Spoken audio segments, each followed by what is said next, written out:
गीताचार्य भगवान श्री कृष्ण कर्मयोग नामक तीसरे अध्याय की व्याख्या कर रहे हैं। आज उन्होंने कर्मयोग की कुंजी समझाई है, विभिन्न पक्ष कर्मयोग के समझा रहे हैं। क्रिया ही कर्म है, हर क्रिया कर्म नहीं है।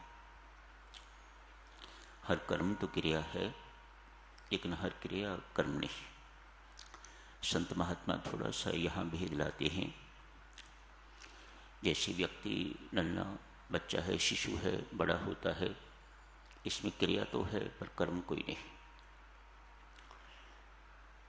बचपन से जवानी में प्रवेश करता है, क्रिया तो हो रही है लेकिन कर्म नहीं है। बुढ़ापा आता है, क्रिया तो हो रही है, कर्म कोई नहीं। हृदय धड़कता है, क्रिया तो हो रही है लेकिन कर्म नहीं है। भोजन पच रहा है, उसका विसर्जन हो रहा है मल के रूप में, क्रिया तो है, कर्म नहीं है। क्रिया कर्म कब बनती है? जब उसमें कर्तापन आ जाता है।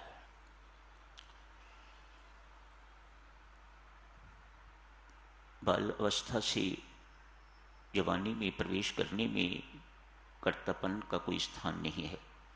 क्रिया हो रही है, कर्म नहीं।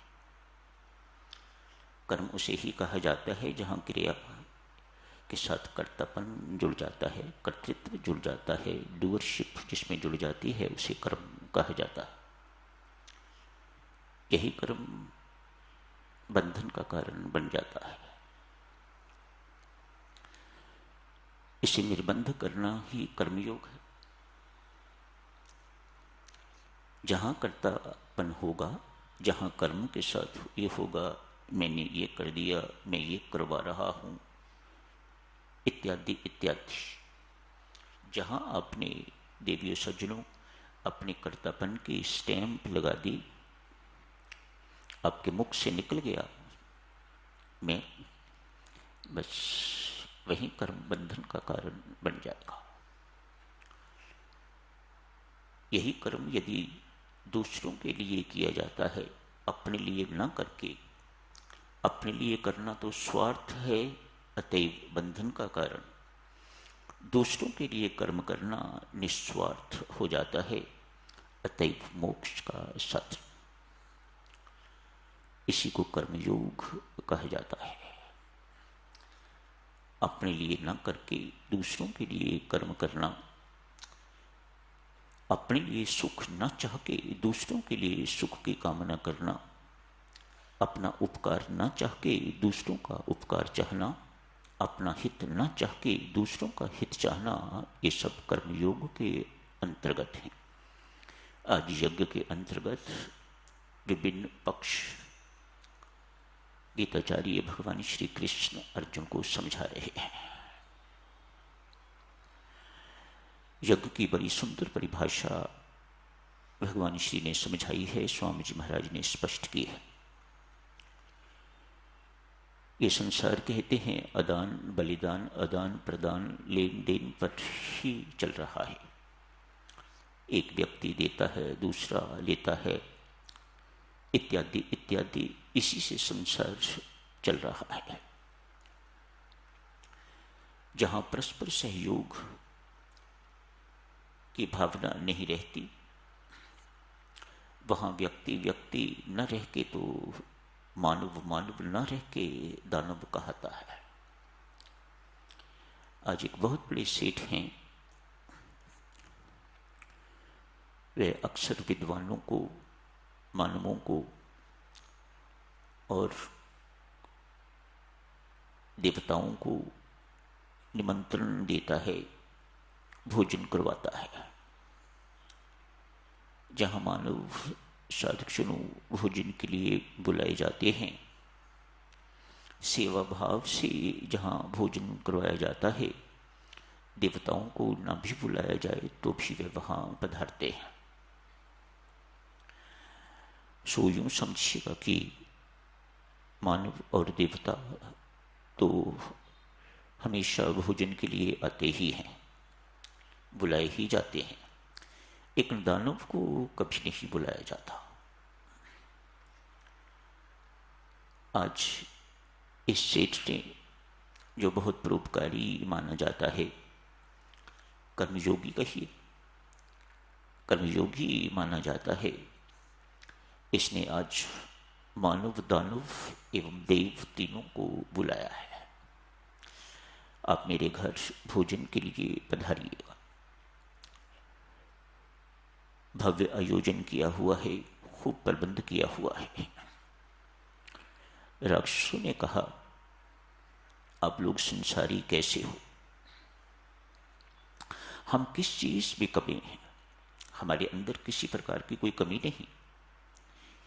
बलवान हैं हम, शायद मानवों से भी ज्यादा और देवताओं से भी ज्यादा। कई बार हमने देवताओं को हराया है। ज्ञान की भी हमारे पास कमी नहीं। जब हम प्रजापति के पास गए थे तो हम तीनों इकट्ठे गए थे, मानव, दानव एवं देव। और प्रजापति ने हम तीनों को अपनी अपनी योग्यता के अनुसार, पात्रता के अनुसार उपदेश दिया था। मानो हम एक ही पिता की संतान हैं। फिर आप लोग हमारे साथ भेदभाव क्यों करते हो? ये अन्याय है आप लोगों का। संसारियों, ये अच्छी बात नहीं है। आप मानव को बुलाते हो, देवों को बुलाते हो, लेकिन राक्षसों को कभी आमंत्रित नहीं किया। आज आपकी मेहरबानी है, आपने हमें बुलाया है और हम आ गए हैं। पर हम इतनी बात कह देते हैं, यदि आप जी का अन्याय, अत्याचार हमारे ऊपर इसी प्रकार से बना रहा तो हम भड़केंगे। लाला ने कहा, इस वक्त कृपया क्रुद्ध ना होइएगा, भोजन तैयार है। आज सबसे पहले आप भोजन कीजिएगा ताकि आपकी ये शिकायत दूर हो। अव्वल तो हमें बुलाया ही नहीं जाता। यदि हमें बुलाया जाता है तो हमें पहले भोजन कभी नहीं करवाया जाता। हमारी बारी कहीं अंत में जाके आती है। आप पहले देवताओं को खिलाते हो, फिर मानवों को खिलाते हो, और फिर यदि बचता है तो फिर हमारी बारी आती है। लाला ने कहा, आपकी इस शिकायत को दूर करने के लिए आज आप पहले भोजन के लिए बैठिएगा। एक शर्त है, पंक्तियों में बैठ जाइएगा, आमने सामने। जितने भी आप 150 आए हुए हैं सब बैठ जाइएगा। पर मैं एक शर्त से भोजन आपको खिलाऊंगा, और वह भी पहले आपके दोनों हाथों पर 3-3 फुट लंबी लकड़ी की फट्टी में बांध दूंगा। मंजूर है? बांध दीजिएगा। दोनों हाथों पर देखो मेरी तरफ। इन दोनों बाजुओं पर 3 फुट लंबी फट्टी लाला ने बंधवा दी है। भोजन की थालियां उनके आगे परोसी गई हैं। लाला स्वयं परोस रहा है ताकि इनकी हर शिकायत जो है वह दूर हो। खूब तरह तरह के भोजन बनाए हुए हैं, तरह तरह की सब्जियां इत्यादि, सब कुछ थाली भर भर के। मीठा भी है खाने को, सब कुछ आगे रख दिया है। राक्षस लोग अपने हाथ से उठा तो सकते हैं लेकिन अपने मुख में नहीं डाल सकते, फट्टी बंधी हुई है। लाला की चाल देखिए, किस तरह से एक कर्मयोगी, किस तरह से एक संत दूसरों को समझाता है।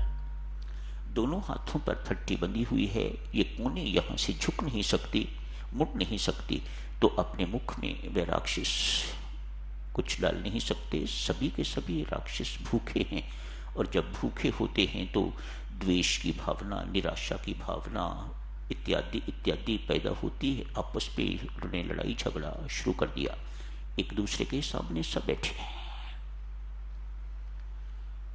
सभी के सभी राक्षस भूखे।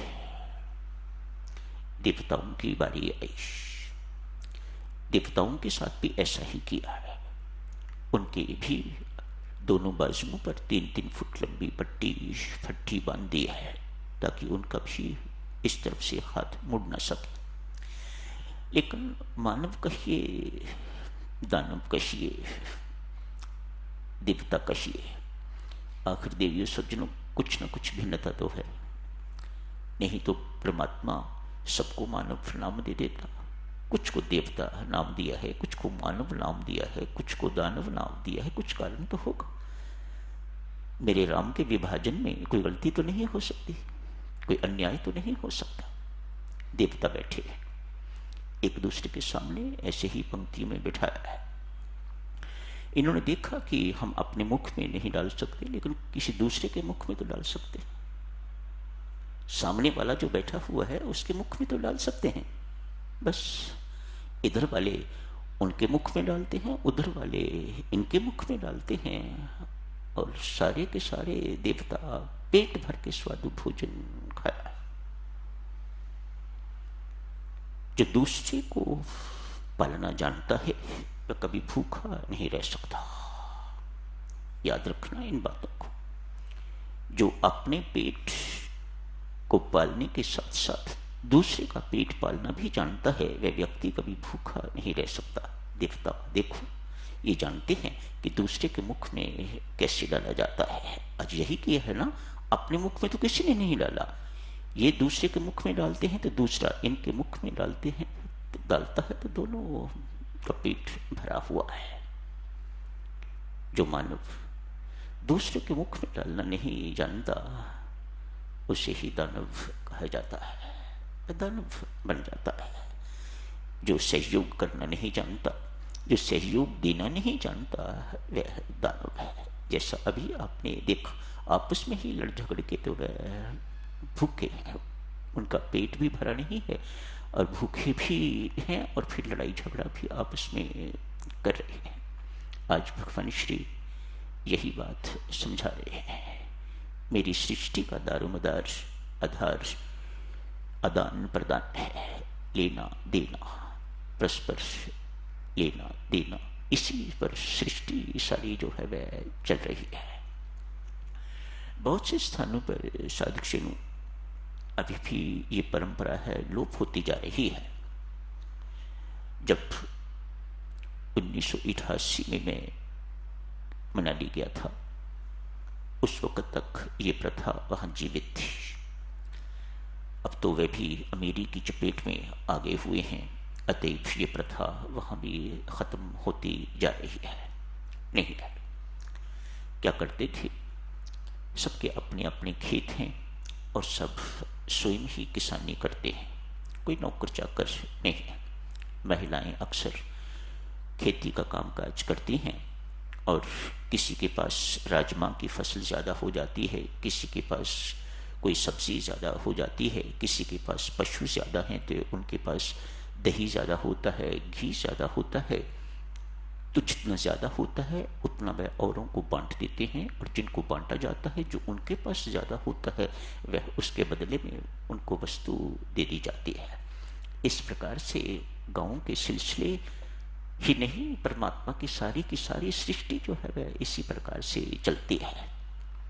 हम जाने न जाने वह दूसरी बात है, लेकिन भगवान श्री ने आज इस बात को स्पष्ट किया है गीता जी में। तो समय हो गया है साधुक्षणों, अभी यही समाप्त करने की इजाज़त दीजिएगा। हम सब कर्मयोगी हैं, इसे याद रखिएगा। स्वामी जी महाराज ने हम सब के लिए और शब्द प्रयोग किया है, हम सब भक्तिमय कर्मयोगी हैं। भक्तिमय कर्मयोगी, इस शब्द को बहुत याद रखिएगा और फिर इसे अपने जीवन में बसाइएगा, तो आप भी गीता जी के आदर्श पुरुष बन सकते हैं। शुभकामनाएं, मंगल कामना।